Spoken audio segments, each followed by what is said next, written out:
pledge allegiance to the flag of the United States of America and to the republic for which it stands, one nation, under God, indivisible, with liberty and justice for all.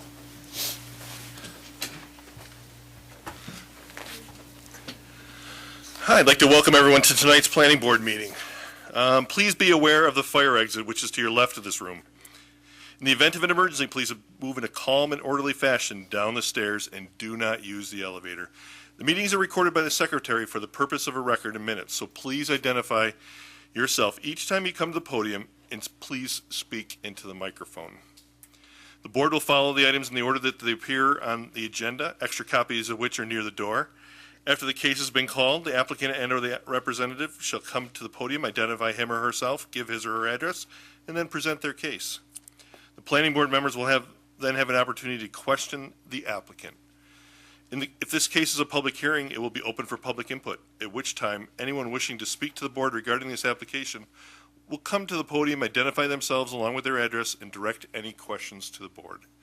Once all public input has been completed, the applicant or site representative will be given the opportunity to respond to any public input. Once all public input has been completed and all questions have been satisfied, the case will be closed to public input, and the board will then move on to a decision. No further input is allowed at that point. And if anyone can guess how many times I've said input, you win a prize. 1,640. If you would introduce our first case, please, Michelle. Sure. First case on the agenda is case number PB 1505-1. Upon the matter of request by Thomas R. Harkin for preliminary final site plan approval to construct a 4-foot-high wooden fence with gate, gravel parking area, and landscaping on premises 135 Point Pleasant Road in a C business district. Thank you.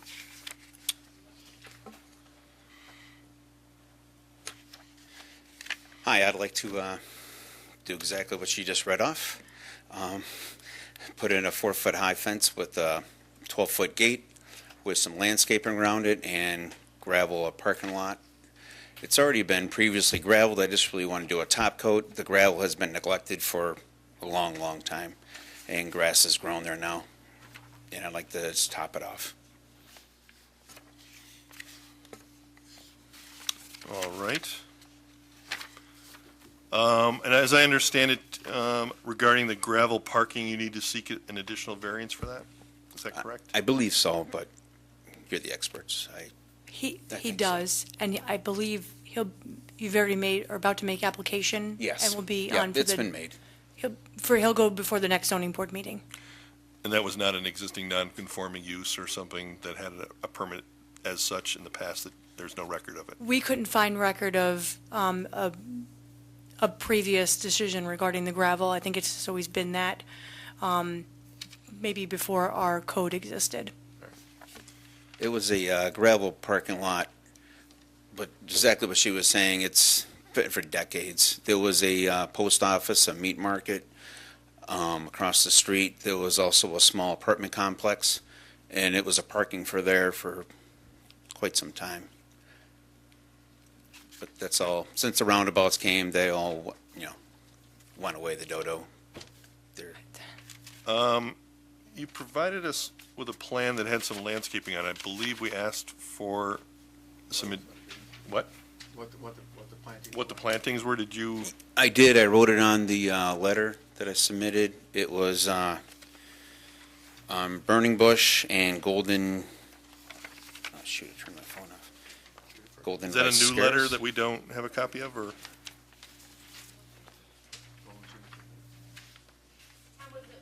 Was it in the application, or did you give it to Don? I gave it to Donna, like right after the meeting we had, from the preliminary meeting. I gave it to her just like 2 days later, like the following Friday. Do you have That might be in. Is this April 17th letter, or was there another one after that? It would have to be after that. It would have to see Forrest. Because there's a general statement in this letter Hold that on, says I that got it here. planting So- greenery on the property to further enhance. Yeah.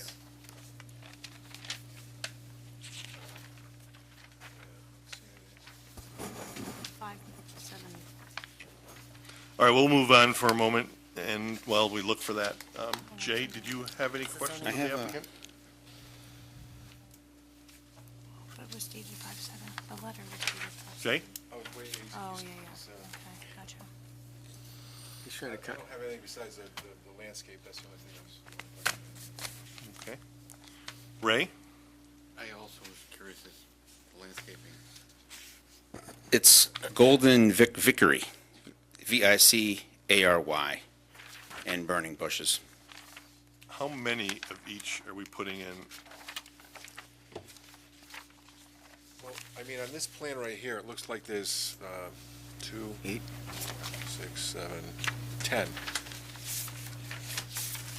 I can give you my thing that I submitted. Is it this right here?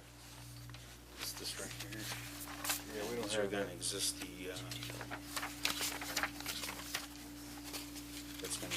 that's going to be the plants, these green dots. Right, 3, 5, 10. Yeah, that's the. Is that Yeah. 11, or is that just a, This is existing. It's okay, existing the tree, all right.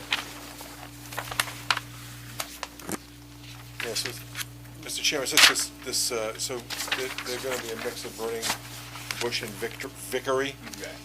Are they clustered together, like there's 5 burning bush and then 3 I'd Vickery, like or- to, I like to have on the corners clumps of burning bush, and then along the fence line, the golden vickery.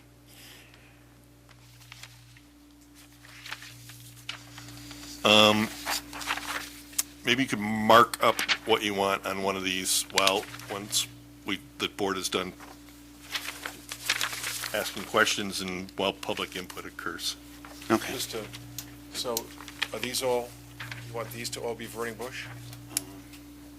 I'd like these to be Burning bush gets real big. Burning bush in each corner, and then the golden vickery here. So this is burning bush? Yeah. This is vickery? I think it's adjacent to the entrance, but I'm not sure because Yeah, I I'll don't just really pass have it around. Have out here. the diagram showing it. And the same token, bigger bushes may be better to hide what's ever behind the fence, but It's a tough channel to figure it. For B, I put burning bush, and V, I put vickery. With the burning bush, right? Yes. I just want to have something to make a part of the record. That's the official record right there. All right. It's very official. Thank you. Do you want to look at it, Bernie? And Bernie, did you have any questions of the applicant? No questions. Michael? No, I don't. Yeah, I don't, so often it comes up about existing conditions that have been there for generations and don't need to go before anybody to just continue that kind of thing. And since there is no record of a gravel anywhere, and but it certainly has existed, and as he said, for a Like goodly period decades. of time, is there a need for us to do that, to go to zoning and, because it's there, it's like an old barn that's been sitting for 100 years. I'm sure that Ashley will jump in, but it's pre-existing non-conforming, but now that improvements are being made to the site, in order for him to continue the non-conformance with the code, he needs to seek relief from the code. Right, so the general rule is if you have an existing use or an existing structure that predates the code, and I don't know if we even know for certain that this particular, the improvements that are at this site do predate the code. We think that they may, but I don't know that we have even a solid record of that at this point. But if you have structures or improvements that predate the code, then you are a legally existing, pre-existing non-conforming use, or you're grandfathered in is sometimes the slang that people will use, and you do not need to seek a variance or other approval in order to continue using that structure or continue engaging in that use in exactly the same way that you previously had. But as soon as you seek in any way to expand or alter, even if it's minor, even if it's just a few feet more of parking area or changing it in any way, then you'd have to come before the zoning board or the planning board, depending on what the proper approval is, and come into conformity of the code. So I think that's how we ended up here on this site, is that it's not just a proposal to use it completely as it currently exists. There are proposed improvements and changes. All right, thanks. I appreciate it, yeah. I think that concludes questions from the board. This time, I'd like to open it up for public input. Anyone wishing to speak in regards to this application may do so at this time. Seeing none, I will close the public input portion of our hearing. Bernie? Is this unlisted action? Yes, Yes. that's right.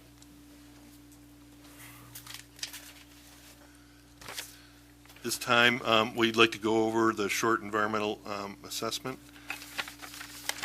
Town staff has kindly given us a initial assessment, which we may agree or amend, but with regards to Part 2, we find that there are no or small impact may occur with regards to the 11 items listed within that that form. And that Part 3, under the determination of significance, the action involves a review and approval of a proposed site plan, including installation of a new fence and landscaping to enclose the site for storage of commercial vehicles and equipment on a vacant lot in the C Business District. The applicant received zoning board variance for this use in March 2015. Minimal to no impacts are expected to traffic, drainage, intensity of land use, or environmental factors addressed under seeker. The proposed site design will screen the property's use and therefore will minimize potential negative impacts on the community character and the view sheds. Okay. Mr. Chairman, in the matter of PB 1505-1, with respect to seeker, I move that this is an unlisted action, negative declaration. Wait, yes. Unlisted, geez. Second, if you don't have one.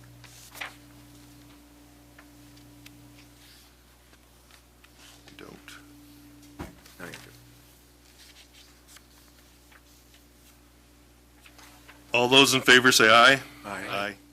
Any opposed, say nay.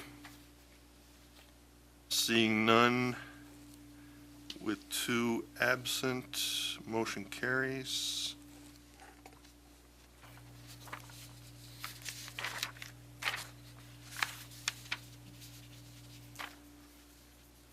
Chairman, I would like to move your, oh, I'm sorry. Thank you, Jay. Thank you.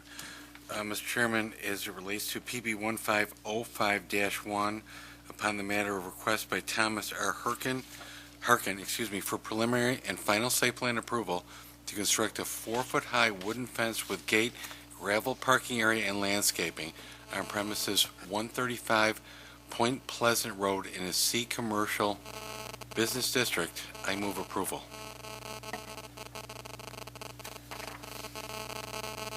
I'll second again.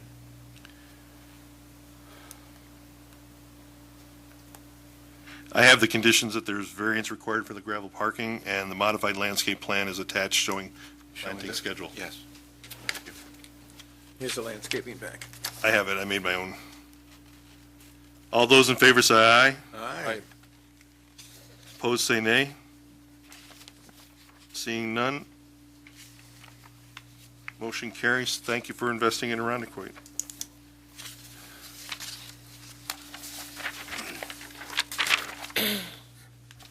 Next item on the agenda is case number PB 1505-2. Upon the matter of request by Nixon Peabody LLP, acting as agent for Bell Atlantic Mobile of Rochester LP, doing business as Verizon Wireless, for revised site plan approval to construct and operate a microcell wireless telecommunication facility on the roof of the existing building on premises 1945 East Ridge Road in a C Business District.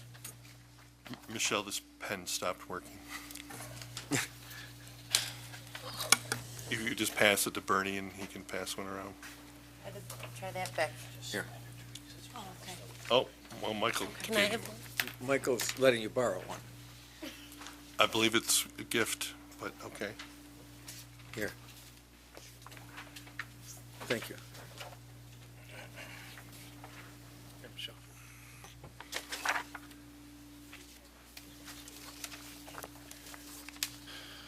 Thank you.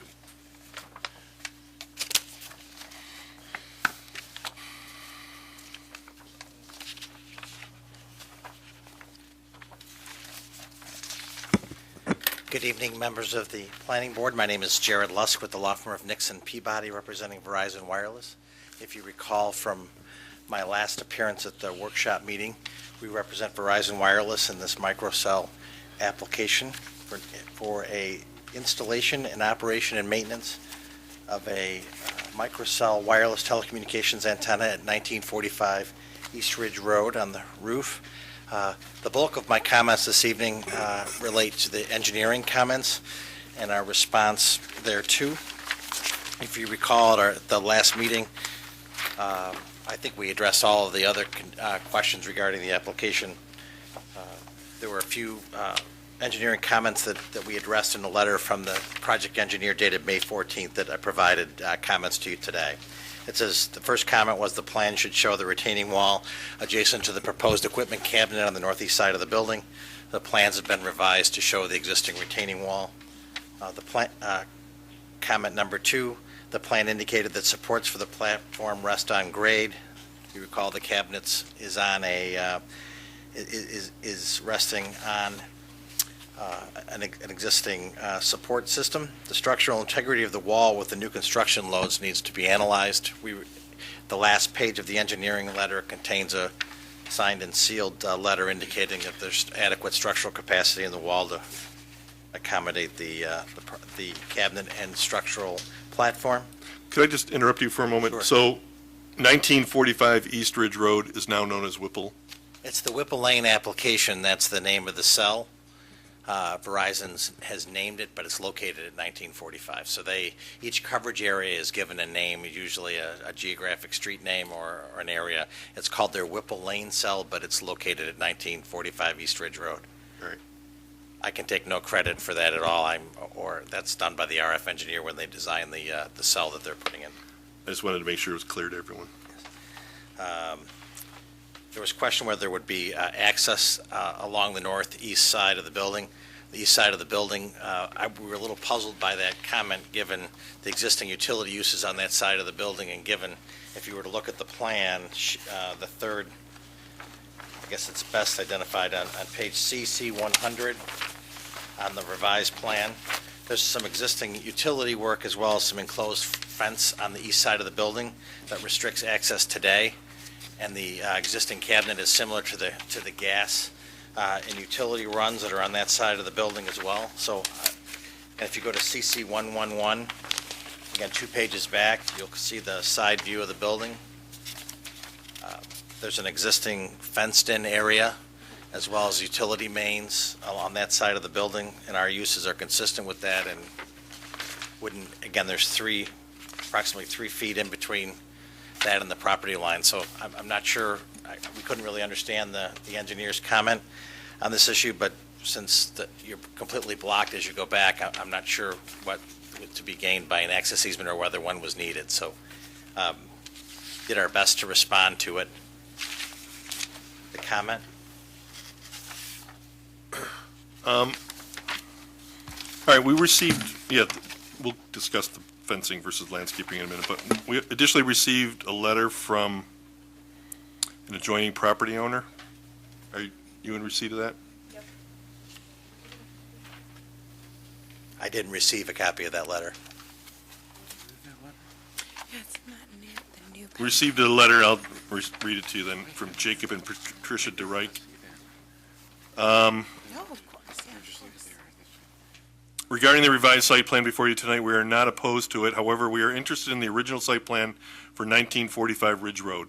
It was stated in the original site plan that a privacy fence be erected and maintained along the west property line of 151 Perrin Drive in 1945 Ridge Road. The stockade fence has not been maintained. It doesn't cover the entire 92 feet of our property line as was stated in the original agreement. Over the years, it has deteriorated.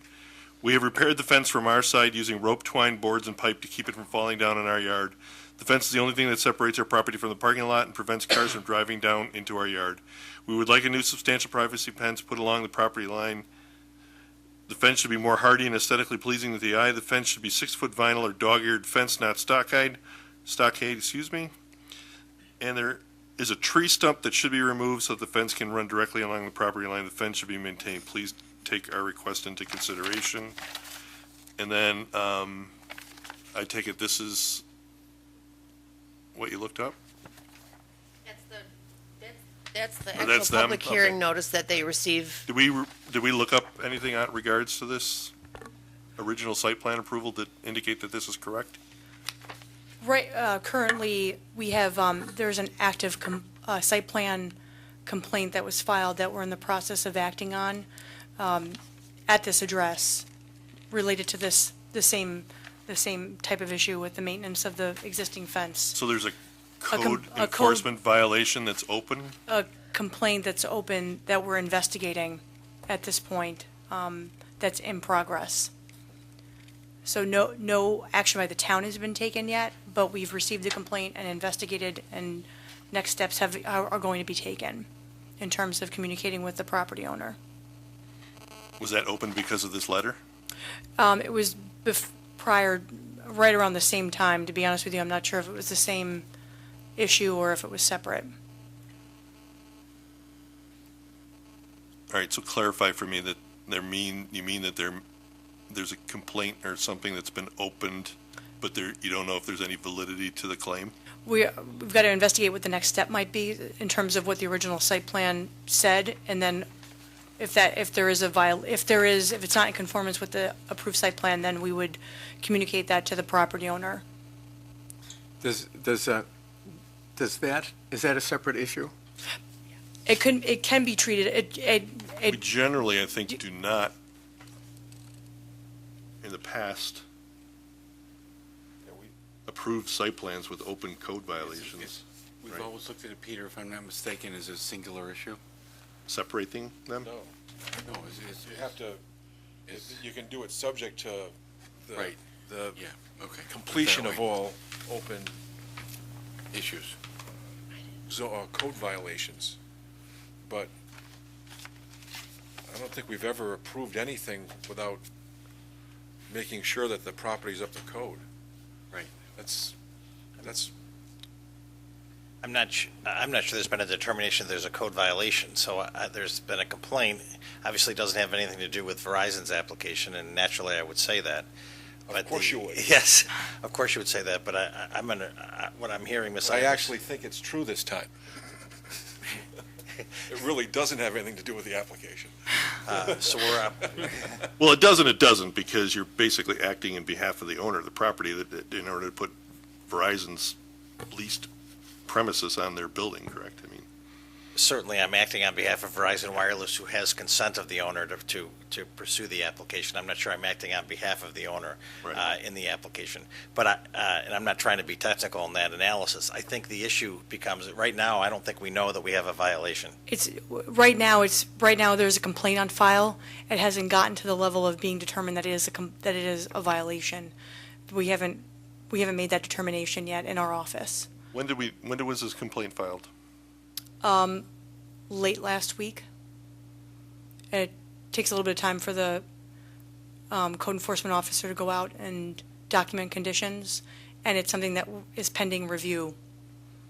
I mean, I wouldn't be opposed to a condition that required, if there is in fact a violation, that the violation be cured to the satisfaction of the code enforcement officer for our approval. But at this point, there isn't appear to be a code enforcement problem. We're now, we're acting on a letter who says that there is a complaint. Right. And I wasn't made aware of this until about 4 minutes ago, so I can't speak and comment to it.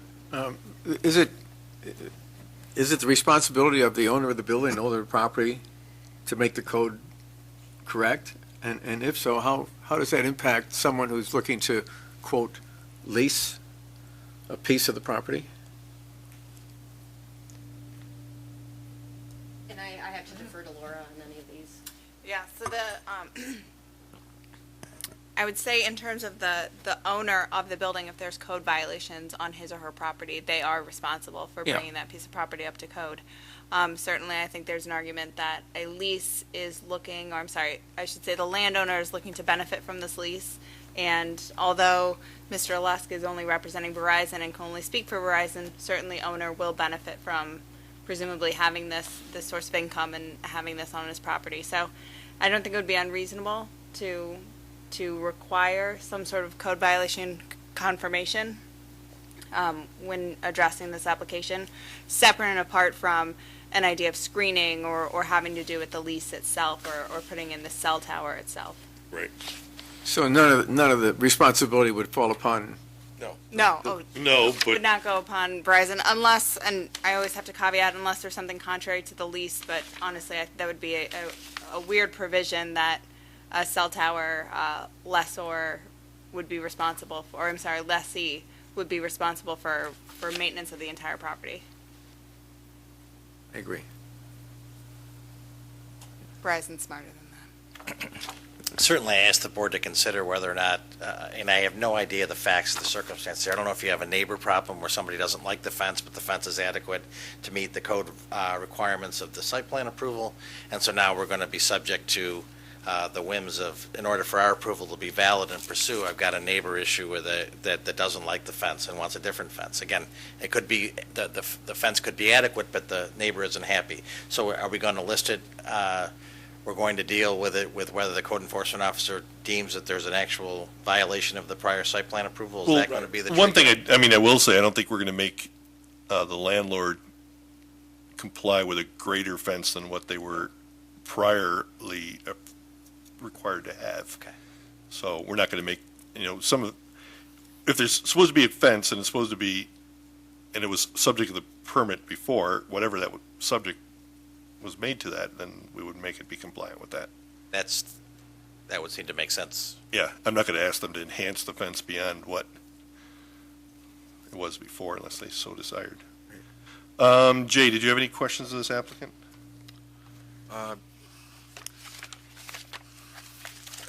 No, I don't think so. I'm all right with this. I'm okay with it. Ray? I only have one question, and don't know if you can answer, Mr. Lusk, but can you help me understand the difference between a micro and a macro tower? The macro cell is the traditional cellular telecommunications facility that you see, for example, along 590 at the 104 interchange. There are usually 12 or so antennas on a tower or co-located on a roof that serve in 3 different sectors. And as outlined in the application, the micro cell is designed to work in conjunction with the macro cell. In other words, the macro cell is continuing to operate on 4 different frequencies in Verizon Wireless case. The macro cell is designed to be in a particular location, shall we say a hotspot, where there's a lot of communications going on in that particular area along the businesses on East Ridge Road in this case. And what that does is relieve some capacity from the macro cell, so that section of the antenna that's pointing towards the East Ridge Road cell, in this case from St. Anne's home, is maxing capacity. Remember, there's only so many calls, texts, data events, et cetera, that can occur at one time in those antennas that are facing that direction. And this micro cell is designed to relieve some of the traffic that's using the St. Anne's home, that sector, and operate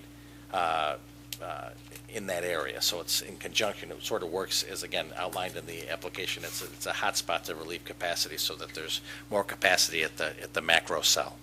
Is it my expectation that I will see more applications from companies such as yours, or the company Verizon, to see more micro cell towers, or no, or? Yes, it's not a tower. Again, these are microcell antennas that are about the size of a 5-gallon pail that are, in this case, co-located on the rooftop. But yes, you're going to probably see more of these, because what these are, why these are being laid out in the community is because with these we hope to avoid the need for yet another tower. So it's a system in conjunction with the existing tower system. Thank you, because I think we're all learning with this. Yes. Thank you, Peter. Michael? No, I'm all set, thank you. Bernie? All set, thank you. I guess I would just like to add that I think that the fence is more appropriate than any landscape screening, and that would be a better benefit than landscaping. Yeah, you can see that we have, And I saw that you included that yes. in your revised plan.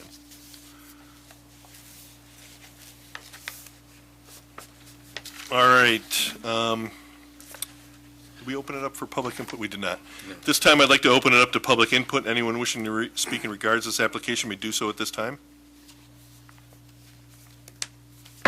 Seeing none, I close the public input portion of our hearing, and would like to move on to the short environmental assessment form. Staff has kindly helped prepare the Part 2 portion of this application, and that would indicate that we have no or small impact may occur on all 11 items listed within that Part 2 portion. Does anyone disagree with anything that might be found within that? Seeing none, I'll move on to Part 3, determination of significance. The comments contained therein, the project proposes construction of a microcell wireless telecommunications facility on the roof of a commercial building in a C business district. If the facility that are visible from East Ridge Road are adequately screened from view, there is no adverse environmental impacts associated with this action. I think that we have ascertained that screening is being accomplished with the addition of the fence on Ridge Road. Seeing that, if anyone disagrees, if not, we'll move forward with a seeker motion. Mr. Chairman, with respect to item PB 1505-2, with regard to seeker, I move that this is an unlisted action, negative declaration. Second?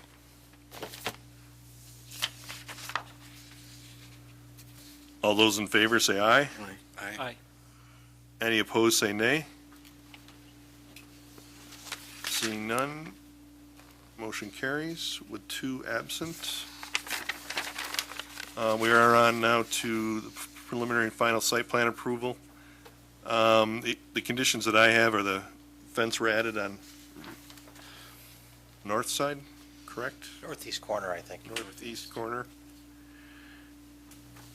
And then I have investigation and closure of possible code violation related to perimeter fencing. Given those conditions, Mr. Chairman, I'd like to move approval to PB 1505-2 upon the matter of request by Nixon Peabody LLP, acting as agent for Bell Atlantic Mobile of Rochester LP, doing business as Verizon Wireless, for revised site plan approval to construct and operate a microcell wireless telecommunication facility on the roof of the existing building on premises 1945 East Ridge Road in a C business district. I'll second. Oh, thank you, I'm sorry. I jumped ahead of my mind. All those in favor say aye. Aye. Any opposed say nay. Seeing none, motion carries. Thank you. Next item on the agenda is case number PB 1505-3. Upon the matter of request by Nixon Peabody LLP, acting as agent for Bell Atlantic Mobile of Rochester LP, doing business as Verizon Wireless, for revised site plan approval to construct and operate a microcell wireless telecommunication facility on the roof of the existing building on premises 525 Titus Avenue in a C business district. Like deja vu all over again. Good evening, members of the Planning Board. Jared Lusk on behalf of Verizon Wireless. As you recall from our workshop meeting, Verizon Wireless is proposing to construct, again, another microcell wireless telecommunications facility on the roof of the Wegmans store located on Titus Avenue. We did receive a memorandum from the town engineer who had no comments. I don't believe there were any comments at the last workshop meeting as well. That, I believe, is my recollection also.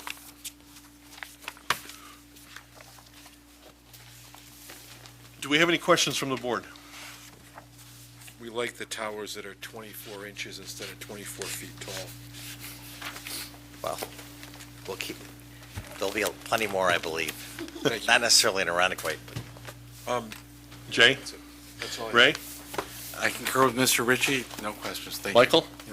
Bernie? No questions. Seeing no comments from the board, I'd like to open it up to public input at this time. Anyone wishing to speak in regards to this application may do so at this time. Seeing none, I close the public input portion of this hearing. At this point, we would like to move on to seeker. Again, the Part 2 has been prepared in our behalf by the town staff, and Part 2, we find no or small impact may occur with regards to this application. Part 3, again, similar to the last one, the project includes proposed construction of a microcell wireless telecommunication facility on the roof of a Wegmans, which is zoned C Business District. Given the location of facilities and the low to no visibility from the ground, there are no adverse environmental impacts associated with this action. In fact, you will now be able to text from the deli. Mr. Chairman, with respect to PB 1505-3, and for seeker, I move that it's an unlisted action, negative declaration. Second?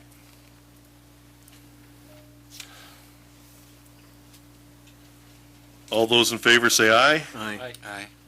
Opposed, say nay.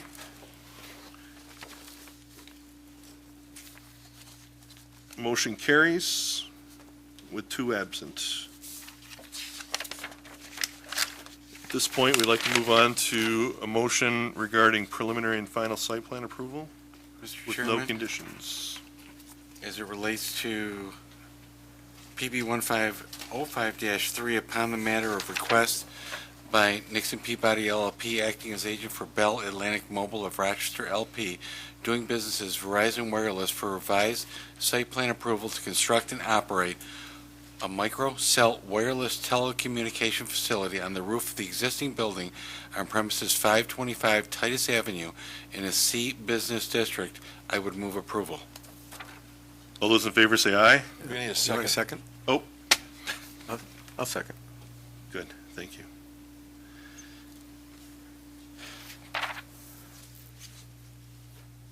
All those in favor say aye. Aye. Aye. Opposed, say nay. Seeing none, motion carries with 2 absent. Thank you for investing in Aronicoin. Thank you. At this point, we have some meeting minutes with which we need to review. I believe they were reviewed at the last workshop. Yep. And some modifications were there made. We have a revised draft in front of us, correct? Which now I've mixed them up. At any rate, I think I have the right one. I got one correction on that, sorry. Okay. On the last page, McDonald's, you just dropped the D. Can you, where is this? I couldn't hear what you're saying. It's on the last page, second from the bottom, McDonald, it's just. McDonald, I forgot the D on, it's always Ray's name. You don't like me Jeez. anymore, Michelle? Where that is what it? is? Um, I just gave her my sheet, sorry. Mine it's has all the Ds. 1717 Portland Avenue. Case 1504-5. Got that one right? Oh, yeah. Mhm.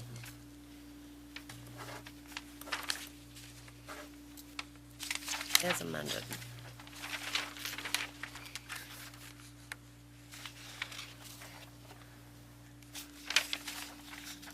All right, members present were Wayner, Blocky, Hollenbeck, who's absent, McDonald, Palermo, Plukas, who's absent tonight, and Ritchie. All those in favor of approving the meeting minutes with the revisions pointed out by Bernie, say aye. Aye. Aye. Any opposed, say nay. Seeing none.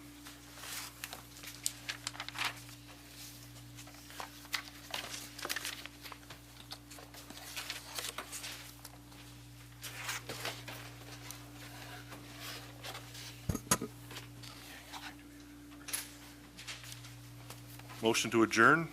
Yes. I'll second. All those in favor say aye. Aye. Any opposed, say nay. Meeting adjourned.